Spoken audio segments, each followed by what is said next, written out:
Assalamualaikum warahmatullahi wabarakatuh. Selamat pagi. Hari ini kita akan melanjutkan materi kewirausahaan kita, yaitu materi yang terakhir, di mana pada materi hari ini kita akan membahas tentang bagaimana menentukan pasar dengan target penjualan secara tepat ya. Jadi, kalau kita berbicara tentang pasar yang tepat pada produk yang saudara buat itu, uh, maka kajiannya akan sangat luas, tergantung pada perspektif produk masing-masing. Tetapi garis besarnya ya, kita harus tentukan dulu, yang pertama adalah segmentasi pasar. Yang kedua, setelah kita dapatkan segmentasi pasarnya, maka bisa kita tentukan target pasarnya. Dan kemudian yang terakhir adalah positioning dari produk itu sendiri. Yang akan saya jelaskan pada hari ini yaitu mengenai segmentasi pasar, karena ini adalah dasar ya. Dasar dimana ketika kita mau menjual produk ya, kita harus menentukan pasar. Nah, ini dasarnya adalah pada segmentasi pasar. Sehingga yang akan saya jelaskan secara detail adalah segmentasi pasar.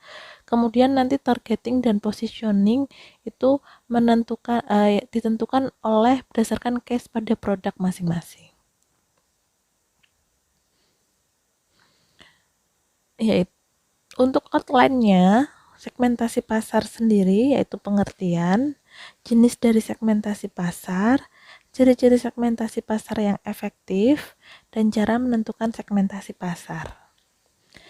Apa itu segmentasi pasar? Segmentasi pasar adalah salah satu strategi dalam dunia bisnis dengan mengelompokkan produk yang dimiliki sesuai dengan kesamaan, kemiripan, minat, serta kebutuhan pelanggan. Selain itu, segmentasi pasar adalah membagi potensi pasar menjadi bagian-bagian tertentu. Jadi dari definisi sudah bisa dipahami ya, segmentasi pasar adalah satu strategi bisnis mengelompokkan produk yang disamakan kemiripannya, minatnya, serta kebutuhan pelanggan. Nah, ini kita dalam segmentasi pasar ini membagi potensi pasar menjadi bagian-bagian tertentu. Biasanya dilakukan sebelum memasarkan produk pada bisnis yang akan dilakukan. Adapun jenis-jenis segmentasi pasar, bisa segmentasi lokasi, segmentasi waktu, segmentasi harga, segmentasi demografi, segmentasi psikografis, segmentasi sosial budaya. Jadi dalam suatu produk, ketika kita membagi-bagikan dalam segmentasi pasar tertentu, kalian bisa mengambil lebih dari 2 segmentasi ya, minimal 2. Jadi misalnya kalian segmentasi berdasarkan segmentasi lokasi dan segmentasi harga, dibagi menjadi dua segmentasi tersebut, atau bisa lebih dari 2, atau bahkan kalian segmentasikan semuanya, itu juga boleh. Nah, untuk segmentasi lokasi ini biasanya paling banyak diaplikasikan di Indonesia. Contohnya adalah misalnya target utama adalah kawasan wisata, maka pengusaha akan membangun usahanya yang berlokasinya di tempat wisata. Nah, untuk tujuan utamanya adalah supaya lebih dekat kepada konsumen sehingga pengeluaran biaya semua bisa ditekan lebih murah. Nah, untuk kelemahan dari segmentasi lokasi ini adalah ketika ada pandemi seperti ini ya. Misalnya sekarang lagi sepi untuk kawasan wisata, maka ini akan berdampak juga terhadap produk kalian. Nah, contohnya juga segmentasi lokasi berdasarkan pada misalnya lokasi sekolah yang strategis. Nah, pada saat pandemi seperti ini tidak ada yang sekolah, maka itu juga akan berdampak terhadap usaha kalian. Jadi perlu dipikirkan dengan baik segmentasi lokasi yang baik seperti apa. Nah, contohnya juga brand-brand raksasa seperti Sentro itu juga terkena imbasnya ya akibat pandemi. Dia pertama awalnya adalah menggunakan segmentasi lokasi ya, dimana dia mengincar pembeli yang ada di mall ya, karena memang segmentasinya adalah segmentasi lokasi. Nah, pada saat pandemi seperti ini dia juga terkena imbasnya. Jadi untuk segmentasi lokasi ini perlu dipertimbangkan baik ya. Nah, kemudian ada segmentasi waktu. Lebih jarang digunakan, tetapi biasanya pada waktu-waktu tertentu segmentasi ini bisa diterapkan. Contohnya adalah jasa fotografi akan laku pada saat musim wisuda. Misalnya fotografi, kadang kan kita lihat ya, fotografi kan juga spesialis-spesialis. Ada yang spesialis wedding, ada yang spesialis wisuda, ada yang spesialis uh, pemotretan untuk maternity, kemudian newborn, baby seperti itu. Nah, itu juga merupakan segmentasi waktu. Nah, kemudian baju. Penjual akan kebanjiran pesanan pada saat mendekati hari raya. Contohnya seperti itu. Kemudian ada segmentasi harga. Digunakan untuk mempertimbangkan tentang kekuatan ekonomi dari calon konsumen yang berbeda-beda. Nah, ini contohnya adalah usaha makanan ya. Dalam usaha makanan, dia akan membuat paket harga atau range. Misalnya dia akan menuju pada target target umur tertentu atau target market tertentu, maka dia akan membuat harganya mengikuti. Nah, jika ingin menjangkau lebih luas, maka dia bisa membuat beberapa pilihan, seperti ada paket hemat, kemudian ada paket-paket yang dia range harganya yang luas. Ya, ini bisa digunakan di segmentasi harga. Bahkan beberapa konsumen atau beberapa produsen itu hanya membuat produk dengan segmentasi harga yang tinggi, seperti contohnya produk-produk tas branded. Nah, itu biasanya dia segmentasi harganya malah cenderung ke tinggi. Nah, itu juga akan memberikan dampak kepada konsumen, di mana konsumen yang mampu membeli hanya dengan harga yang tinggi, yaitu konsumen yang mampu, yang kaya gitu ya.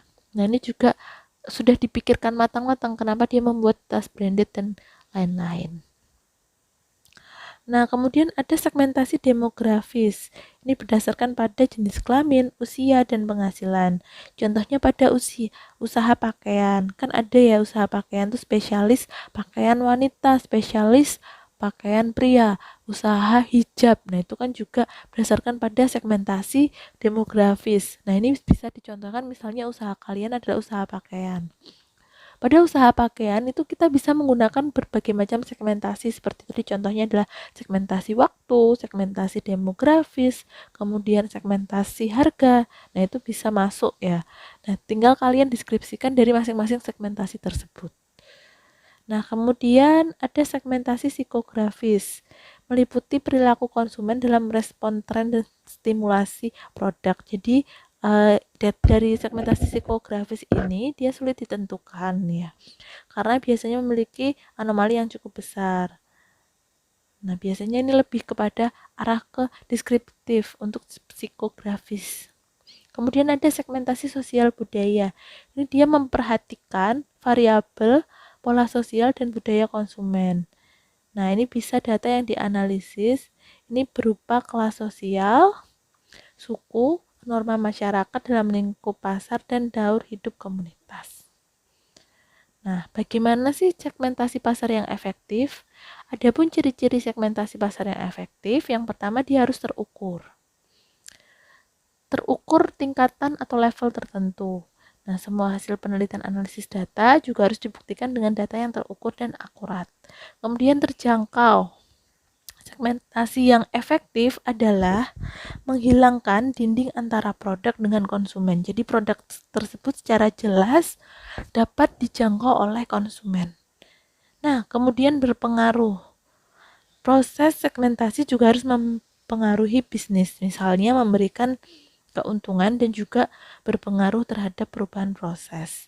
Dapat dibedakan. Jadi segmentasi pasar yang efektif adalah setiap elemen dalam segmentasi dapat dibedakan secara jelas. Dan yang paling penting adalah realistis. Jadi segmentasi yang efektif juga dapat merealisasikan atau mewujudkan rencana bisnis Anda. Nah, untuk menentukan segmentasi pasar, yaitu yang pertama pengumpulan data, analisis, dan penyusunan. Pada tahap pengumpulan data ini, di mana melakukan penelitian berupa survei, diskusi, dan juga teknik lainnya untuk mendapatkan variabel pada tiap jenis segmentasi. Nah, untuk analisis, setelah semua data didapat, kemudian diolah, dikelompokkan, akan tersaring manakah produk yang sesuai dan juga mana yang pasar yang sesuai. Nah, kemudian untuk penyusunan segmentasi pasar, tahap ini adalah menyusun segmentasi pasar yang akan dilakukan berdasarkan hasil dari analisis. Nah, sebenarnya pada materi digital marketing saya sudah pernah menjelaskan tentang target market. Ya, kurang lebihnya seperti itu. Pada saat digital marketing, kenapa saya jelaskan terlebih dahulu? Karena apa? Supaya memudahkan kalian dalam membuat itu tadi konten marketing dan juga digital marketing. Jadi sebenarnya urutan materinya adalah harusnya kita belajar dulu tentang pasar dulu. Kemudian setelah kita belajar tentang pasar, baru kita tentukan marketingnya. Tetapi karena memang di silabusnya seperti itu, ya jadi tidak apa-apa kita balik terlebih dahulu. Tapi yang penting di sini kalian bisa lebih banyak belajar tentang pasar pada materi hari ini. Nah, untuk menentukan segmentasi pasar ya tadi ya pengumpulan data ini bisa yang pertama menentukan target segmentasi pasarnya, kemudian kita ketahui dulu masalah dan kebutuhan konsumen. Nah, setelah itu kita perlu ketahui perilaku konsumen.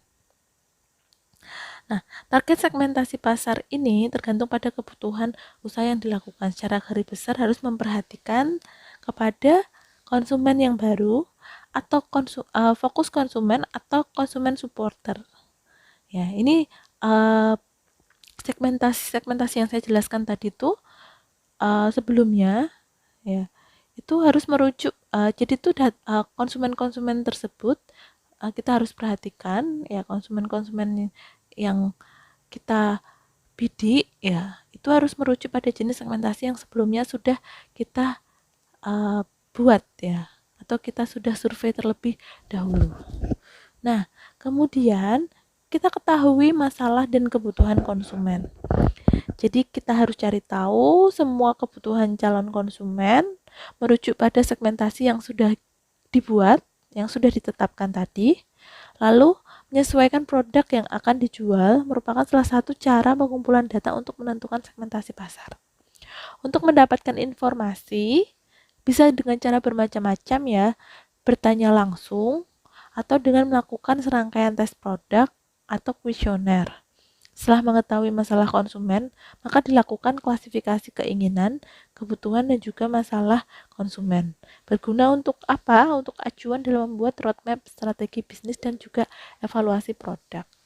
Nah, selanjutnya adalah mengetahui perilaku konsumen, yaitu mengamati dan menganalisis perilaku konsumen dengan memperhatikan bagaimana konsumen menggunakan produk, keadaan sebelum dan sesudah menggunakan produk, dan juga pola tren yang berkaitan dengan produk tersebut. Nah, sepertinya saya pernah menjelaskan tentang 4P ya. Produk, price, place, dan promotion di materi sebelumnya. Nah, ini bisa kita lihat dari perilaku konsumen tersebut ya, dimana kita bisa dengan melihat perilaku konsumen kita bisa menetapkan 4P tadi. Price, place, product, price, place, promotion. Nah, itu juga penting ya. Kita flashback lagi. Karena materi bagaimana menentukan pasar pada target penjualan secara tepat itu kita menghubungkan banyak hal dan teorinya itu tidak pakem. Dalam arti ini adalah tergantung pada produk kalian dan juga case dari masing-masing produk. Nah, kemudian setelah kita ini ya kumpulkan data, kita lakukan analisis. Nah, analisis ini bisa secara kuantitatif ataupun kualitatif. Namun dalam segmentasi pasar ini diharapkan hasilnya adalah secara kuantitatif. Ya, akan terjadi kelompok-kelompok ya pada tahap analisis data ini ya. Bisa banyak ya, banyak toolsnya, banyak sekali. Kalian bisa pelajari atau bisa cari untuk tools analisis data menentukan segmentasi pasar. Nanti kalian bisa cari di internet. Nah, toolsnya banyak sekali. Dan itu juga case-nya tergantung pada tadi sebelumnya bagaimana kalian mengambil data dan data apa saja yang kalian peroleh. Tetapi pada analisis data ini akan mendapatkan data kualitatif ya, itu bisa dimasukkan dalam analisis SWOT ya. Dalam hal ini kita bisa lihat S-nya yaitu kekuatan, W-nya kelemahan, kemudian O-nya adalah peluang atau opportunities, kemudian threats-nya ancaman.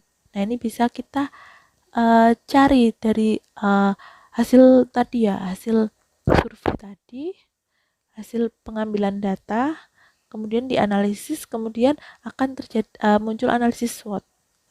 Nah, ini juga salah satu tools dari analisis data ya.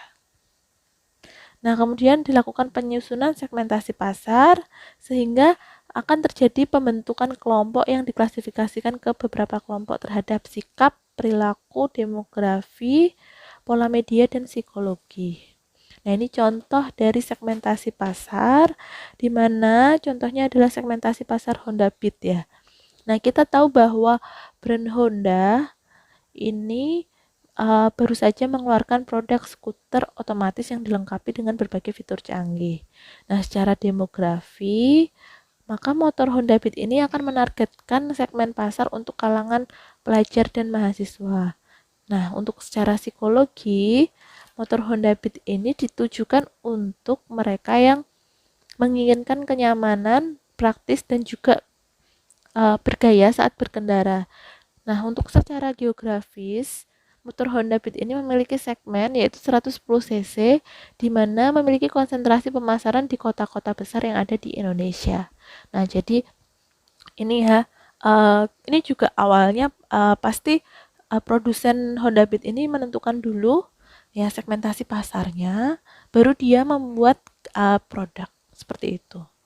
Nah, ada contoh lagi yaitu segmentasi pasar Samsung Galaxy Young contohnya. Nah, tipe yang ini ya, ini ditujukan pada kalangan muda khususnya para pelajar dan mahasiswa, di mana memiliki desain yang tipis, banyak pilihan warna yang menarik. Jadi tidak hanya ditujukan untuk wanita saja, tetapi juga ditujukan bisa untuk wanita dan juga pria. Nah, secara psikologis, segmentasi pasarnya ditujukan untuk orang-orang yang selalu ingin terhubung langsung melalui internet, berfoto, dan juga aktivitas multimedia lainnya. Dan secara geografis, dipasarkan hampir di seluruh Indonesia dan beberapa negara berkembang lainnya. Nah, dalam menentukan pasar target penjualan dengan tepat, selain kita melakukan segmentasi pasar, kita juga perlu melakukan targeting pasar dan juga positioning pasar.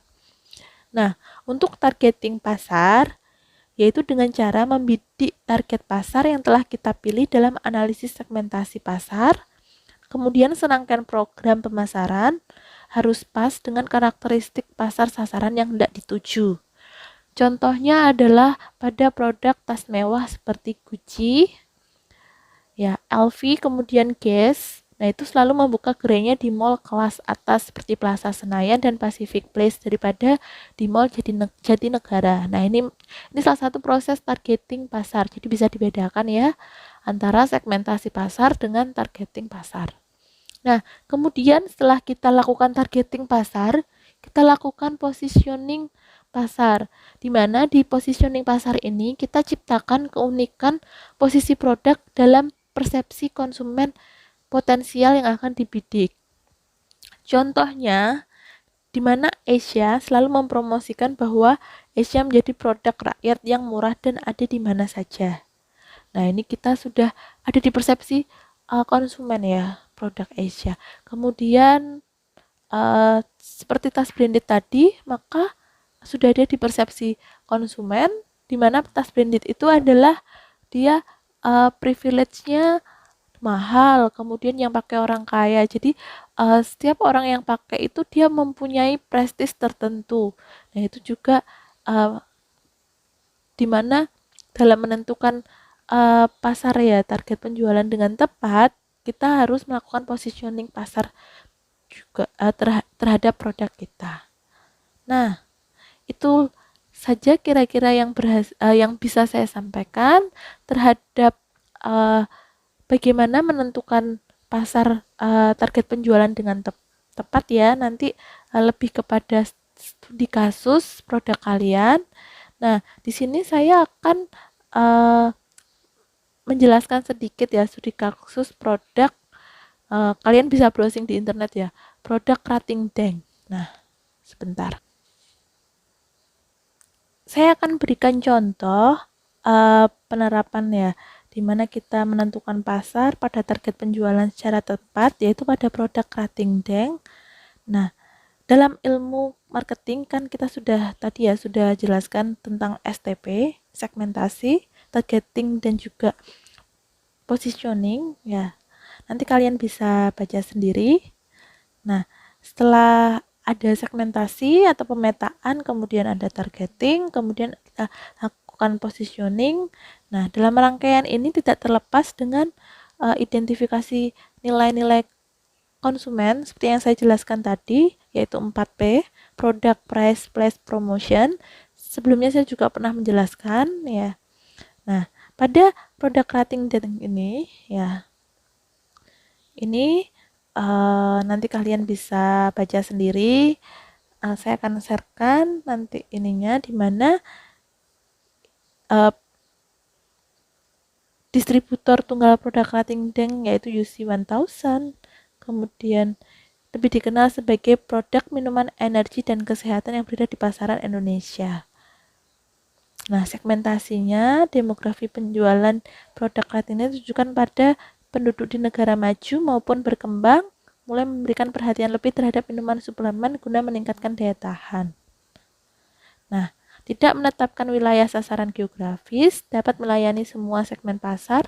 Untuk mendukung keberadaan barang Krating Daeng, maka banyak penyebaran di pasar-pasar eceran dibandingkan pedagang besar. Ini contohnya ya, dia melakukan segmentasi. Nah, untuk targetnya yaitu pria dan wanita, berusia remaja sampai dengan dewasa, atlet eksekutif, pelajar yang menghendaki stamina prima.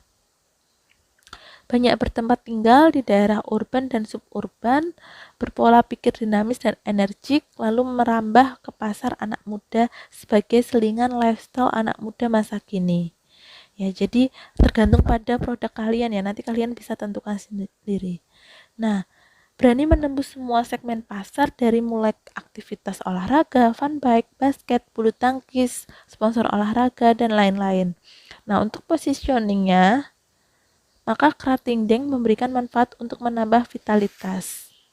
Nah, cenderung lebih unggul dibandingkan merek sejenis pada unsur rasa, kandungan, dan efeknya pada kebugaran tubuh. Pada akhirnya perilaku konsumen sebagai pengguna minuman tersebut. Nah, dia menerapkan 4P juga. Nah, dia juga menerapkan 4P, nanti kalian bisa baca sendiri, saya akan berikan share linknya. Jadi itu adalah contoh ya, contoh proses menentukan pasar pada target penjualan secara tepat. Mungkin itu saja yang bisa saya sampaikan. Saya akhiri. Wassalamualaikum warahmatullahi wabarakatuh.